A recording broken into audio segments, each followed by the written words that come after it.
जय हिंद दोस्तों, defence diary के संग में आपका स्वागत है। मैं हूं मंजित नेगी।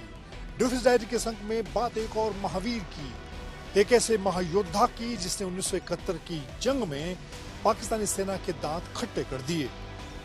16 दिसंबर को भारत की तीनों सेनाएं 1971 के युद्ध में भारत को मिली सबसे बड़ी जीत को विजय दिवस के तौर पर मनाती हैं। इस मौके पर नौसेना दिवस भी मनाया जाता है, क्योंकि भारतीय नौसेना ने 1971 की लड़ाई में अहम भूमिका निभाई थी। डिफेंस डायरी में बात उस महावीर की करेंगे, लेकिन उससे पहले तीनों सेनाओं से जुड़ी कुछ बड़ी खबरों को नोट कर लेते हैं। नौसेना दिवस मना रही है 1971 की जंग के मौके पर, लेकिन उसके साथ ही देश के पहले chief of defence staff general Bipin Rawat कि ठीक एक साल पहले हेलीकॉप्टर दुर्घटना में जो मौत हुई उसको एक साल पूरा हो गया। इस मौके पर तीनों सेनाओं ने उन्हें याद किया।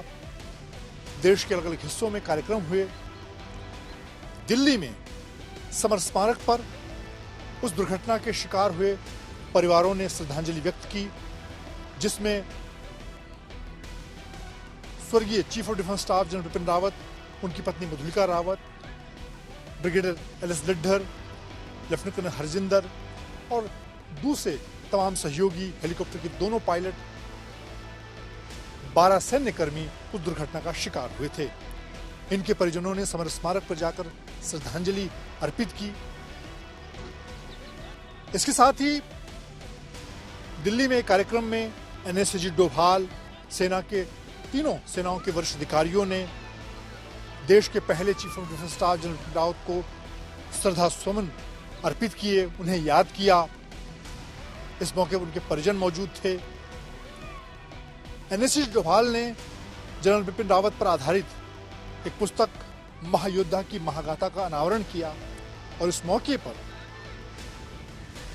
एनएसए ने याद करते हुए जनरल बिपिन रावत को कहा कि वो एक अव्वल दर्जे के सैन्य रणनीतिकार थे, और खासतौर से साल 2017 में जब डोकलाम में चीनी सेना के साथ तनाव चल रहा था, उस वक्त एक निर्णायक सैन्य रणनीतिकार के तौर पर, मिलिट्री लीडर के तौर पर उन्होंने अपनी कार्यक्षमता दिखाई और चीन को पीछे हटने पर मजबूर किया। एनएसजी डोभाल ने इसे अपने लिए व्यक्तिगत क्षति बताई, वो भावुक हुए।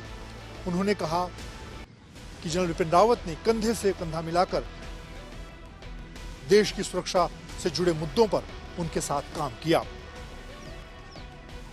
इसके साथ ही जनरल बिपिन रावत के बाद चीफ ऑफ डिफेंस स्टाफ की कमान संभालने वाले जनरल अनिल चौहान ने भी उनके कार्य को आगे बढ़ाया, और ठीक एक साल पहले defence service staff college Wellington जाते हुए जब जनरल बिपिन रावत, उनकी पत्नी मधुलिका रावत और उनके तमाम सहयोगी दुर्घटना का शिकार हुए थे, वो वेलिंगटन एक लेक्चर देने जा रहे थे, सेना के वरिष्ठ सैन्य अधिकारियों को संबोधित करने जा रहे थे। उस अधूरे काम को जनरल अनिल चौहान ने पूरा किया। 6 दिसंबर को जनरल अनिल चौहान ने वेलिंगटन पहुंचकर जनरल बिपिन रावत के उस अधूरे लेक्चर को पूरा किया, जिसमें वो तीनों सेनाओं को कैसे आगे ले जाने की बात कर रहे थे, तीनों सेनाओं के बीच बेहतर तालमेल, थिएटर कमांड को बनाने की बात, और आने वाले दिनों में तीनों सेनाओं के सामने जो युद्ध की चुनौतियां हैं उससे निपटने की तैयारी। जनरल अनिल चौहान ने वेलिंगटन पहुंचकर ठीक एक साल बाद जनरल बिपिन रावत के उस अधूरे लेक्चर को पूरा कर उन्हें विनम्र श्रद्धांजलि दी। इसके साथ ही देश के अलग अलग हिस्सों में, एनडीए खड़गवासला में और दूसरे जगह देश के पहले chief of defence staff general Bipin Rawat को भावभीनी श्रद्धांजलि दी गई। एक और बड़ी खबर की बात कर लेते हैं। 16 दिसंबर को 1971 की लड़ाई में पाकिस्तान पर सबसे बड़ी विजय के तौर पर भारतीय नौसेना दिवस मनाती है। विजय दिवस 16 दिसंबर को मनाया जाता है, लेकिन उससे पहले 4 दिसंबर को नौसेना दिवस के तौर पर मनाया जाता है। इस मौके पर नौसेना प्रमुख एडमिरल आर हरिकुमार ने एक बड़ी महत्वपूर्ण बात कही।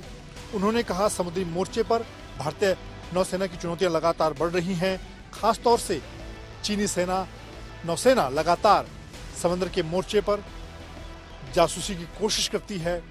पिछले कई महीनों में से 4 से 6 पीएलए नेवी के शिप भारतीय समंदर के आसपास बंगाल की खाड़ी, हिंद महासागर में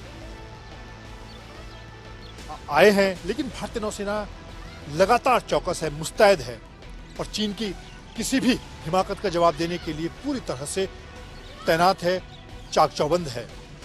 भारतीय नौसेना आत्मनिर्भरता के जरिए, मेक इन इंडिया के जरिए समुद्री मोर्चे पर अपने युद्धपोतों की संख्या बढ़ा रही है। हाल में ही देश का पहला विमान वाहक युद्धपोत आईएनएस विक्रांत भारतीय नौसेना के बेड़े में शामिल हुआ है और इसी तरह से आने वाले दिनों में स्वदेशी तकनीक के जरिए भारतीय नौसेना अपनी ताकत को लगातार बढ़ा रही है। एडमिरल आर हरिकुमार ने एक और बड़ी बात कही। उन्होंने कहा कि भारतीय नौसेना में अब महिलाएं, लड़कियां सेलर के तौर पर, नौसैनिक के तौर पर शामिल हो रही हैं और इन्हें बड़ी संख्या में नौसेना के युद्धपोतों पर भी तैनात किया जाएगा। तो इस तरह से नौसेना में महिलाएं पुरुष साथियों के साथ कंधे से कंधा मिलाकर दुश्मन का मुकाबला करने के लिए तैयार हो रही हैं।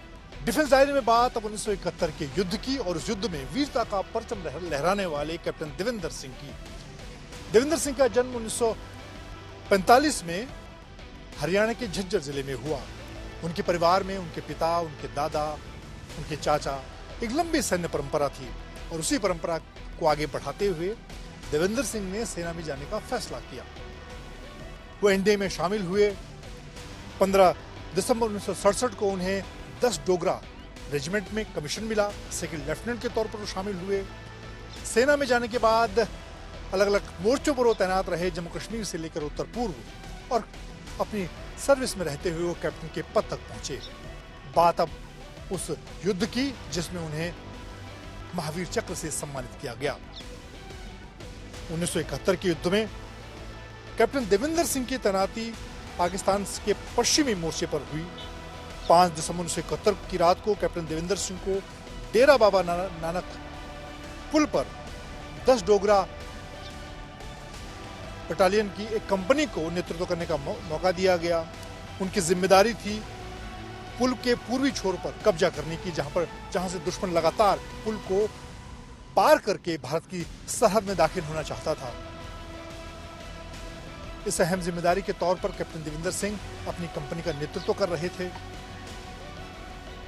दुश्मन के बचाव में कंक्रीट के तटबंध बनाए गए जिससे पुल को बचाया जा सके, दुश्मन को रोका जा सके, और टैंक रोधी बंदूकें, हल्के और भारी स्वचालित हथियार से दुश्मन से मुकाबला किया जा रहा था। इसी बीच कैप्टन देवेंद्र सिंह ने देखा कि दुश्मन की तरफ से भारी गोलाबारी से उनके सैनिकों को निशाना बनाया जा रहा है।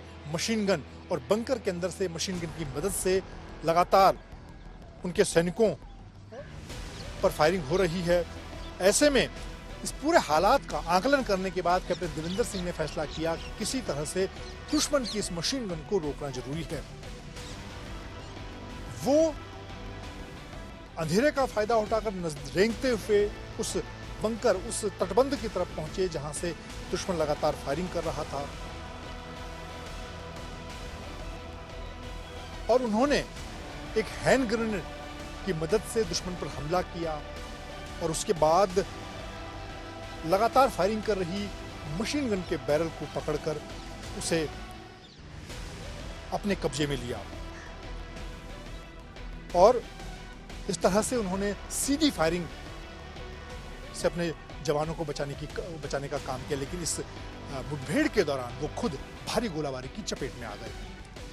लेकिन वो लगातार उसके बावजूद, घायल होने के बाद उन्हें 5 से 6 गोलियां लगी। वो घायल होने के बावजूद उन्होंने अगले दिन 6 दिसंबर तक वो उसी मोर्चे पर डटे रहे, लगातार उस मशीन गन से दुश्मन को निशाना बनाते रहे।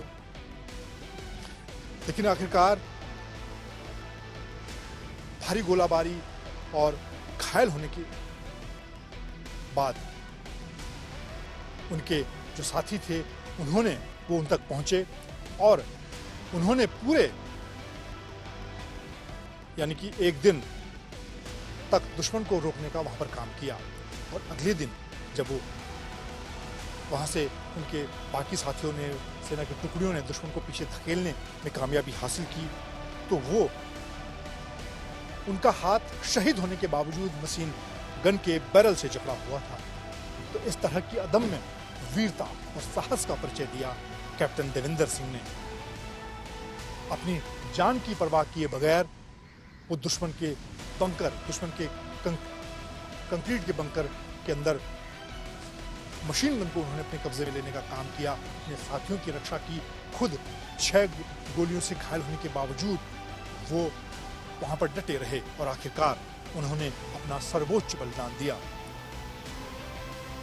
1971 की लड़ाई में भारत की तीनों सेनाओं के सैकड़ों वीरों ने इस तरह की वीरता का परिचय दिया और उसमें कैप्टन देवेंद्र सिंह की वीरता ने भारतीय सेना के इतिहास में एक सुनहरा पन्ना जोड़ा।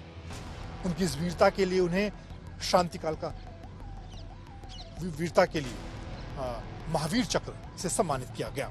और अगर भारतीय सेना की सेनाओं के इतिहास को देखें तो 1971 की जंग को तीनों सेनाओं के लिए सबसे बड़ी जीत के तौर पर माना जाता है।